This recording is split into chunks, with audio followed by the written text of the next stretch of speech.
Great. Thank you, everybody. We're going to get started. For those of you I don't know, I'm Marc Molinaro, Dutchess County Executive. I offer to you just first and foremost that for the last decade as County Executive, Dutchess County has been a leader in criminal justice reform. In fact, through our Criminal Justice Council and our work over really the last decade, Dutchess County, prior to cashless bail, saw a seismic reduction in violent crime, 50% reduction in violent crime in our community, and at the same time, we were able to achieve a 40% reduction in inmate population. I know that many people have stood on these stairs over the course of the last several months, and rightfully so, to talk about what cashless bail and the Democrats' decision to undermine both law enforcement and our ability to provide public safety, what that has meant in their communities. Today I'm joined by a number of my former colleagues and all friends here in the state legislature, and I'll introduce the district attorney in a moment. But before I do that, I want to take a very specific and send a very specific message about what was done in Albany. Cashless bail is not only about fairness, that they assert for those in the criminal justice system. At the end of the day, if we're going to confront criminal justice, you must also consider the justice due victims and their stories, the victims, their stories, their livelihoods, and the pain and suffering that they shoulder after a crime is committed against them is often not spoken about by the other side of the aisle. And in my county, by focusing resources on public safety, giving law enforcement the tools, the training, the resources necessary to be good at their job, we were able to drive down crime in my community, and we saw this across the state. But at the same time, what we invested in was intervention and diversion services, pre-trial efforts that an individual who may come before us, and the DA understands this, and my colleagues know this, an individual who may present themselves with a lower level offense in a courtroom, at that moment, a probation officer, a public defender, a district attorney with a judge, prior to cashless bail, could assess risk. Not just dangerousness, which of course has always been weak in this state as far as consideration, but you could assess total risk. And at that moment, identify if an individual in the system deserved to be back on the street, maybe through an alternative to incarceration, monitoring, etc. Maybe they were dealing with a mental health crisis, and therefore we would be able to wrap around services to address mental illness. Maybe it was substance use, and we could intervene at the right moment. But most importantly, in that pretrial instance, prior to cashless bail, professionals were able to provide protection to the victims, prevent crime committed against witnesses, and intervene with a lower level offender in the hopes that we could help correct their behavior moving forward. And what I would tell you, and it's not anecdotal, in my county we achieved it. We achieved it every day. Senator Serino served in the county legislature when we did it. We invested in our mental health stabilization center, early intervention services, mobile intervention teams. We gave police officers crisis intervention training. The only county in America, by the way, to require every officer, no matter what level they serve, no matter where they serve, in 18 separate police departments, to receive mental health first aid and crisis intervention training. All of that's thrown away. Why? Because we never see the offender until they take a life, until they commit a higher level offense, and then it is too late. And so to my friends on the other side of the aisle, it is too late for the criminal. I'm sorry that the jails and the correction system in the city of New York is so absolutely ineffective. But the rest of us invested to try to help people at the right moment. But not only do we diminish our ability to impact them, but we hurt and re-victimize the victims themselves. And so the governor of the state of New York has a significant amount of power, and Mayor Adams in the city has made it very clear, and we agree. The governor can today issue an amendment to her budget forcing a repeal and revision of cashless bail. It is undermining public safety. It's not anecdotal. And now my colleagues and I would love to talk to you more about detail and data, but we can't. Why? Because the state of New York isn't giving you data. mean, let's face it, I like the Times Union. I like reading the Times Union. But when the data we're debating is that which has been crafted and presented through journalists doing their work and not the Department of Criminal Justice here in the state of New York, why?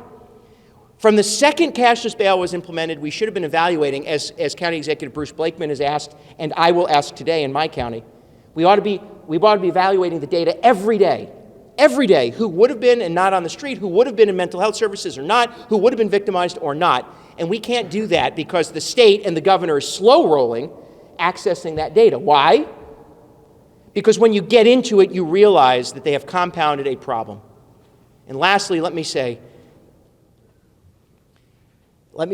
that it is not only criminal, it is utterly dangerous and ridiculous in any state in America that you can shoot a police officer and walk back out onto the streets. Now, I can already hear Senator Gennaro say, well, yeah, but it wasn't cashless bail. You don't understand the criminal justice system if you don't recognize that what the Democrats in this building did compounds and complicates the ability to intervene even when bail would have been or could have been applied. And in the case of shooting a police officer, it should not ever be applied. To talk a little bit more about what we are experiencing at the local level and what counties across the state are dealing with, I'd like to introduce the District Attorney, Karen Hagan. Karen. Thank you very much. Good morning. My name is Karen Hagan. I am the Saratoga County District Attorney, and I am here representing the boots on the ground each and every day. The men and women in my office are dealing with the issues that have resulted from the bail reforms that were passed. And I am here to tell you that it's not successful. The fundamental thing that was taken away when those reforms were passed was we took away the discretion from the judges to make a decision about what was the right thing to do for each and every defendant who came before them.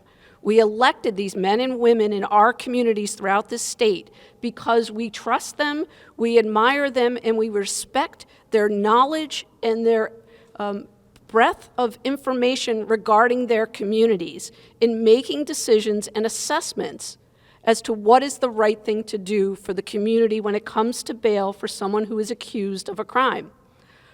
As a prosecutor, my job is to seek justice, and justice for the victims of the crime, for our community as a whole, and even for the defendant.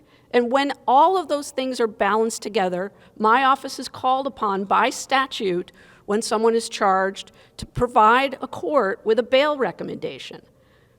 We are very limited these days because of the bail reform laws that were passed as to when we can offer a bail recommendation and when we cannot.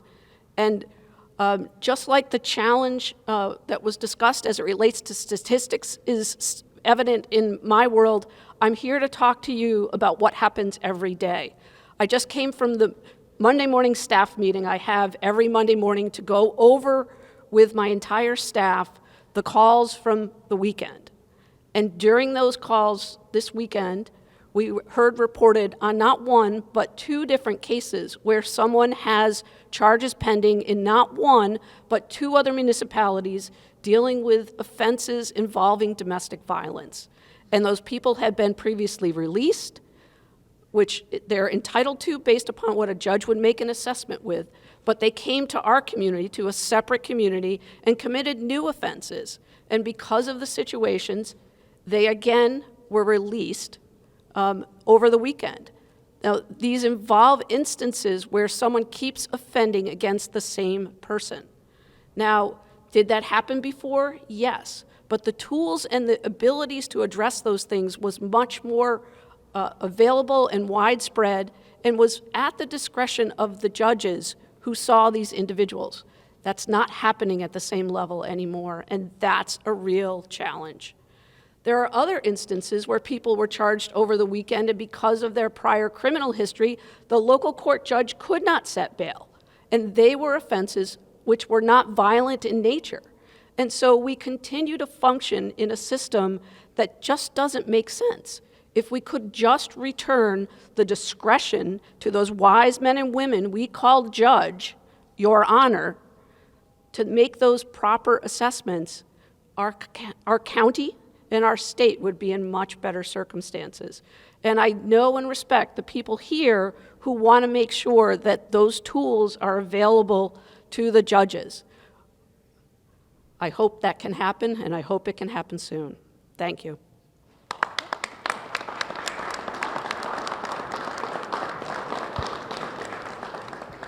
Thank you, D.A. Hagan, and thank you everyone for being here. I'm Senator Sue Serino, and I share the district with our county executive, Marc Molinaro.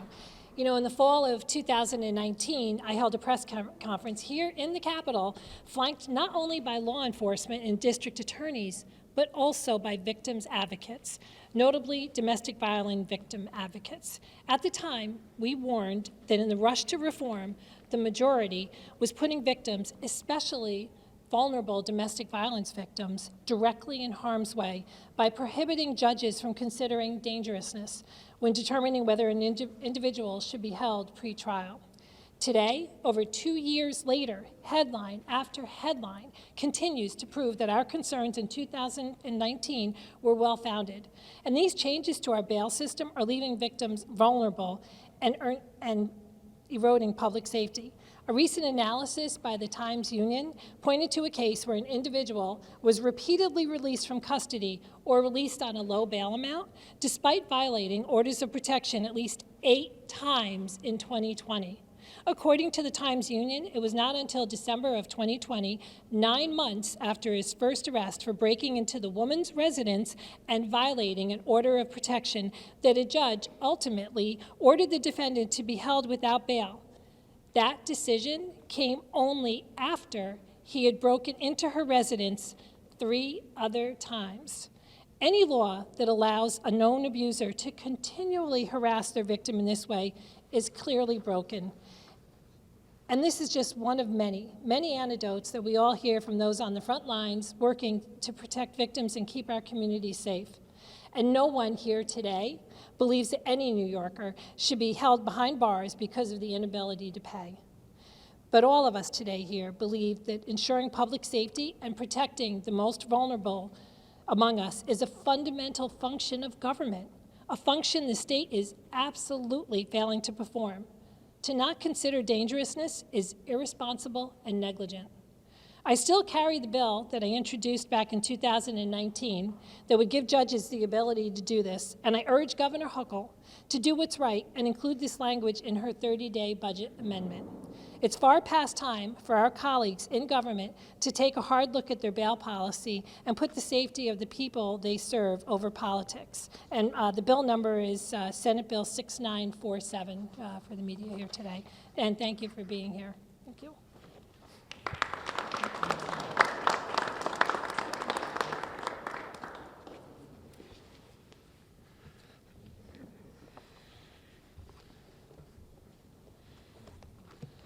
Good morning. I'm Assemblyman Chris Tague, and I approve this message.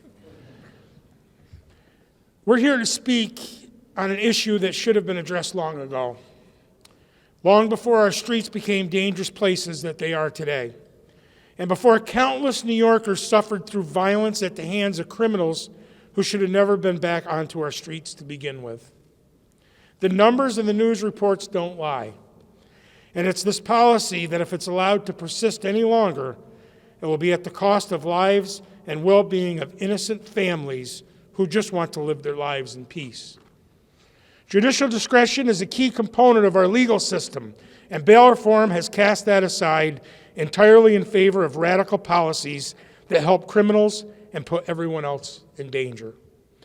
Our local judges are people that we choose to help protect our communities from the most dangerous elements of society, and we have a unique knowledge of the communities they serve and those who live within them, especially when it comes to individuals who pose a threat to the safety of everyday people. Our judges are the ones who know best what to do to keep us safe, and it's worth adding that by nature of being elected officials, a community has the power to replace legal judges acting in a way that they don't agree with.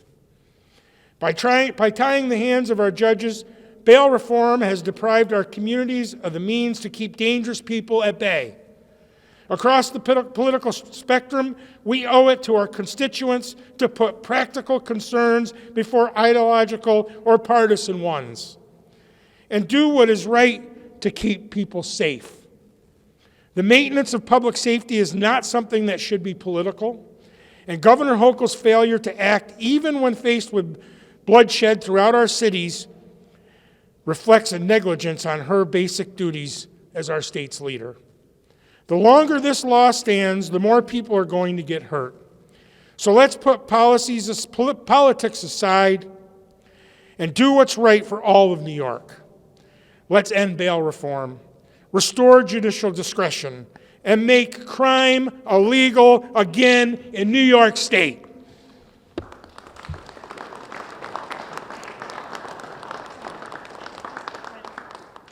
I always enjoy speaking after America's Assemblyman, Chris Tague.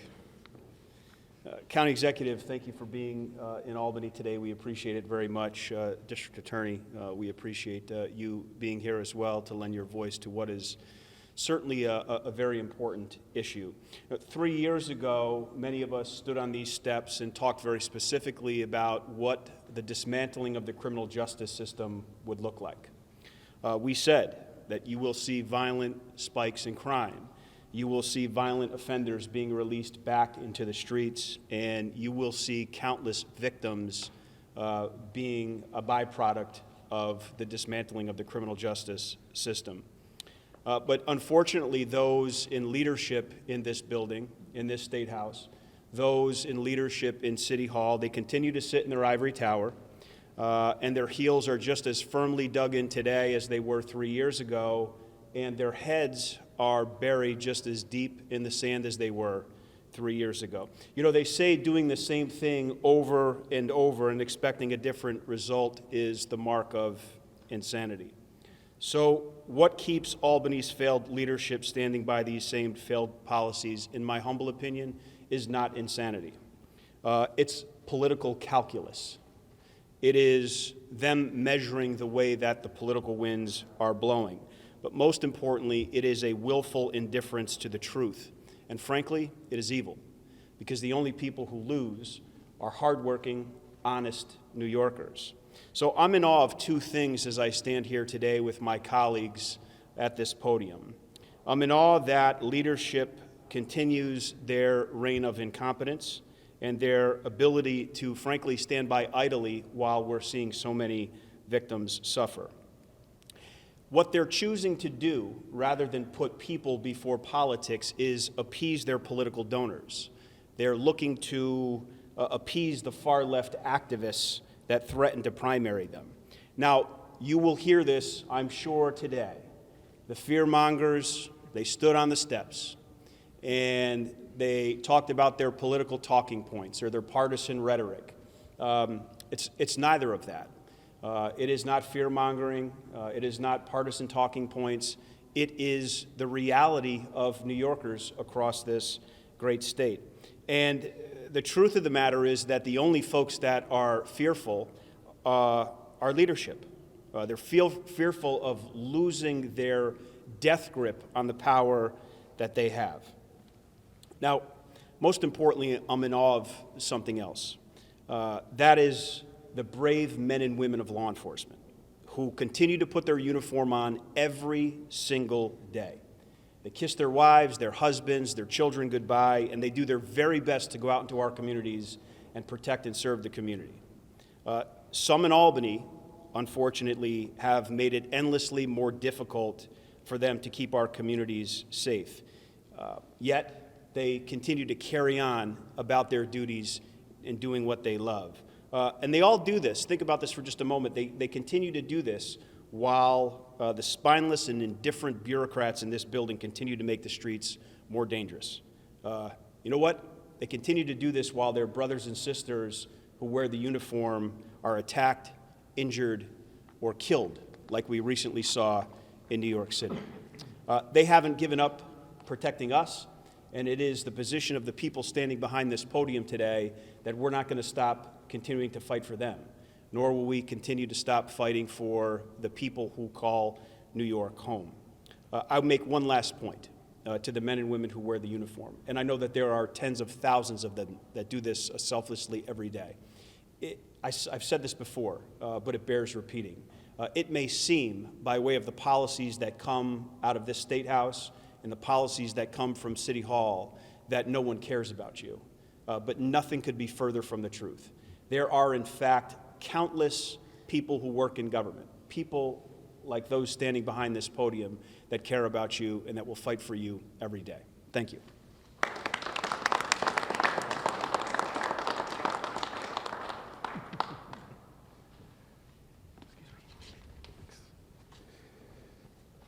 I'm Assemblyman Jake Ashby, and I too am grateful that I don't have to follow America's Assemblyman after his talk.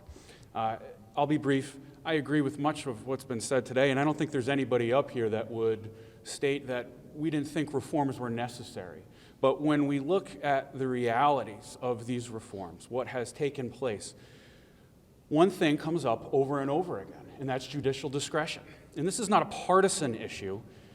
Mind you, if you look at counties across the state, if you look at cities across the state, you see Democrats and Republicans voicing this concern. You see law enforcement and victims voicing this concern. Governor Hochul and our leadership here in the state have a unique opportunity. It's out of necessity at this point, but it needs to be done. They need to roll back and reconsider the effects of bail reform, of this criminal justice reform, and they need to do the right thing. Is there any other state that has taken part in these reforms that has eliminated judicial discretion? I don't know if they have. And if they have they seen a similar spike in crime? Why is New York the only state that's doing this and unwilling to come back and make these reforms? So I want to thank the county executive for calling this press conference. I want to thank the district attorney for being here. I want to thank my colleagues and friends and the men and women of law enforcement who day after day after day set their sights on protecting us, regardless of what goes on here in Albany. Thank you.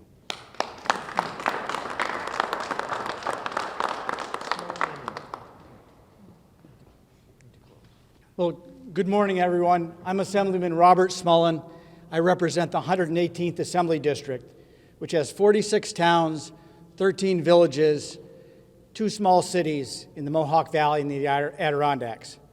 And I'm here to tell you today that our system is out of balance. And the reason I think our system is out of balance is because so-called bail reform, which should be immediately repealed, and we can try again, is not in concert with what the people of upstate New York need for their system of justice. And the reason I think that's the case is that in our system, judges are elected. In our system, sheriffs are elected. And in our system, district's attorney are elected. And that makes them immediately accountable to the people that they see every day in their communities. And they know their people, and they know who they are, and they know how the law should be applied when people are victimized by crimes. Make no mistake, this is about crimes in which there are victims whom are our citizens and our friends and our neighbors, and they deserve justice. Therefore, we should repeal bail reform, and we should go back to the system that's been described by my colleagues, where judges have discretion to relate to all the things, whether it's substance abuse, past criminal history. God forbid if we pass a clean slate legislation that hides people's crimes from not only the justice system but their fellow citizens. But that system needs to be transparent to the victims. And that's who I am concentrating on and who I am thinking about when we say repeal bail reform. It's the victims. Thank you very much. Thank you, Assemblyman. I'm Senator Mike Martucci, and I represent the 42nd State Senate District. And for those of you that have been here many times with us, you know we've taken these stairs many times on this issue, as have I. But today, it takes a little bit different form for me. And it's because there's someone who I personally know who's no longer with us today because of the policies that my colleagues are talking about here. On January 15th, Assistant Chief Billy Steinberg of the Forestburg Volunteer Fire Department, 37-year-old Billy Steinberg, a member of the Laborers Local 17, a father and a son, lost his life fighting a structure fire in Monticello, New York, that was set by a serial arsonist who was out on bail reform. Let me tell you about this story. This arsonist was arrested, not once but twice, for arson in the 3rd degree, felony arson in the 3rd degree and the 4th degree, require a judge in the state of New York to release you, mandatory release for felony arson in the 3rd and 4th. He was also charged with burglary in the 3rd as well. He was charged not once but twice, most recently arrested by the New York State Police on January 14th, the day before Billy Steinberg died in a fire set by the exact same arsonist. The exact same arsonist, literally one day later, was released without bail, set a fire that killed a fireman, that killed a father, that killed one of our friends and one of our neighbors, someone who I personally know, someone who I stood with proudly at his firehouse this last January, where as assistant chief, we celebrated a wet down of a new piece of apparatus. And what I can tell you about Billy is I had 2 opportunities I spent time with him. Once was on a Santa run, when we spent time going around the community giving Christmas gifts to seniors and kids. And the second opportunity was at his wet down. And Billy is a 4th-generation fireman. His son is in the volunteer fire service in the same house, as is his father, as was his grandfather. So this policy is affecting people in our community, our friends and our neighbors, and Billy is just the latest example of this. And I would tell you that it never hit closer to home than me, than when I stood 2 Saturdays ago on a cold day in the middle of Broadway in Monticello and watched the funeral procession come up the street to St. Peter's Church and watch Billy's father carry his fire helmet into that church. If that isn't proof enough that this failed policy needs to end today, I don't know what is. So I would tell you, I've never been prouder to stand here with my colleagues fighting against this bad policy. Now it takes a personal perspective for me. It's affected my community, it's affected every community across the state of New York, and it's affected the Steinberg family in ways that you can't imagine. Parents should never bury their children. Children should never say goodbye to their 37-year-old father.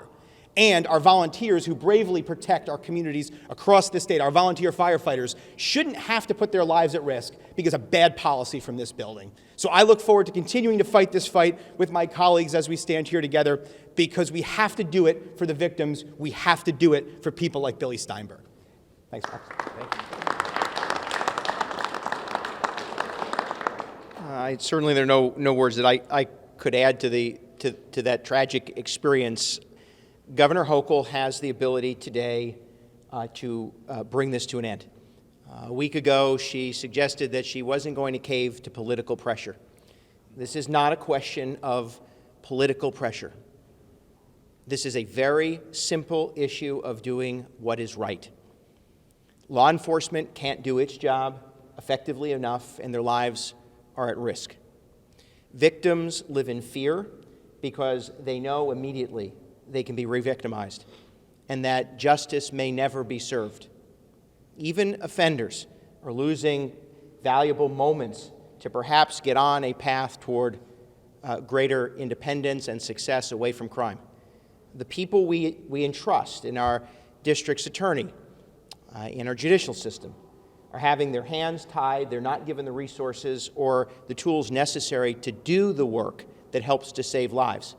And judges, certainly outside of many major cities elected, but judges, having their ability to protect not only their community, but more importantly, ensure justice is served, have their hands tied.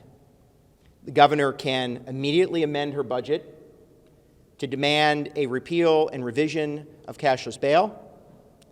That can happen today. The state of New York can invest the tools necessary to protect police officers and strengthen the criminal justice system to ensure that we have the tools necessary to ensure fair justice. And most notably, after the last months of this horrific law, the state should be investing in its resources in assisting victims and hopefully keeping them safe. That can happen today, and we're calling on the governor to do so. And with that, if there are any questions, we'll take them. Otherwise, we thank you for your time. Thank you.